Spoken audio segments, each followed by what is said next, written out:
Okay, guys, so yesterday we started chapter 1 of Junie B. Jones' Boss of Lunch, and she was showing everybody in her class her new lunchbox that had the nests on it and the baby birds and all of that stuff. So now let's find out what happens in chapter 2. Okay, chapter 2. The lunch bell rang at 12 o'clock. 12 o'clock is around noonish, I believe. And that's actually close to the time we go to lunch here at school. If you were here at school, we go at 11:55, so that's just 5 minutes before Junie B goes. I picked up my lunchbox and ran to the door. Then I lined up with my friends and I waited to go. It's almost time, I told them, very thrilled. It's almost time for me to eat out of my brand new lunchbox. I held it up for them to see again. Which baby bird do you guys like the best? I asked. Pick one, okay? My friend named Jose looked at the birds and shrugged his shoulders. I don't know. I guess maybe I like the duck best, he said. Ducks can be funny sometimes. One time, when we were having a picnic at the lake, a duck chased my sister and stole her ho-ho. Now, a ho-ho is kind of like a little Debbie cake snack. My friends Lenny and Herb laughed real hard. They looked at my lunchbox too. I think I like the owlet the best, said Herb. Me too, said Lenny. I saw a TV show on owls once, and an owl swallowed a giant rat in just one bite. He didn't even chew or anything. Ugh. After that, I stared at Lenny a real long time, because that disgusting story just ruined my owlet, that's why.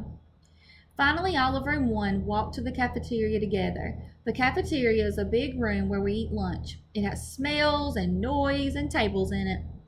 Room 1 sits near the window. I zoomed there speedy quick. Come, Herb, I called. Come, Lenny and Jose, it's time for you to watch me eat out of my new lunchbox.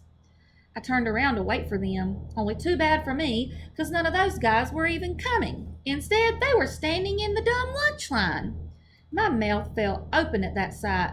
Herb! Hey, Herb! I called. What do you think you're doing? Why aren't you coming to eat with me? Herb shouted back, I'm buying my lunch today, Junie B.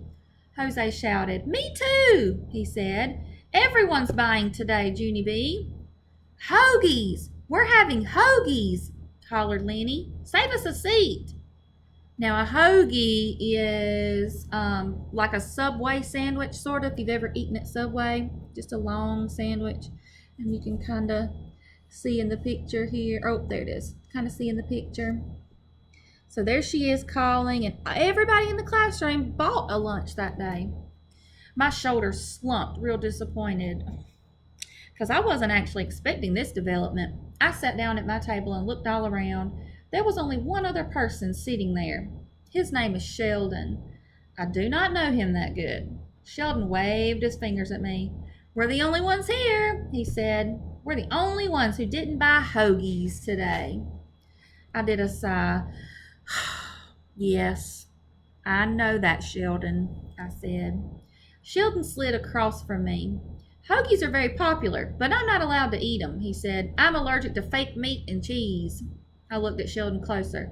His nose was running very much.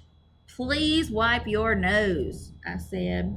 Sheldon didn't pay any attention to me. I'm only allowed to eat food that comes from nature, he said. His nose ran even more. Also, I'm allergic to dairy, he told me. I handed him my napkin. Blow. And I mean it, I said. Sheldon didn't blow. I slid to the end of the table.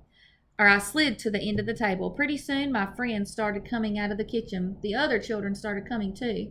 They sat down and took big bites of their hoagies. Said Herb. This hoagie is delicious. Sí, said Jose. Muy delicioso. Lenny nodded. Then he opened up his hoagie roll and looked inside. I think even you would like this hoagie, Junie B, he said. Look, it has ham and salami and cheese and lettuce and tomato. Just then, May butted her big head in. It's good for you too, Junie Jones, she said. All school lunches have to be delicious and nutritious. It's a law. So, I said, so lunches brought from home can be any old thing, she said back. I did a huffy breath at her. Then I turned my back and I hid my sandwich very secret and I peeked inside the bread. I stared and stared for a real long time because I didn't actually recognize the meat, that's why. Finally, I ate it anyway. It was tasty, whatever it was. So look, there she is. Everybody's trying to tell her how good the hoagie sandwiches are. You know, she was really excited about her brand new lunchbox and bringing it to school. Now, how do you think she feels? Now that all the other kids got lunch trays and she was left sitting there with the little boy with the runny nose, how do you think she's going to feel? Do you think she's going to maybe make friends with this other boy, Sheldon? Do you think she's going to quit bringing her lunchbox to school? Let me know your predictions.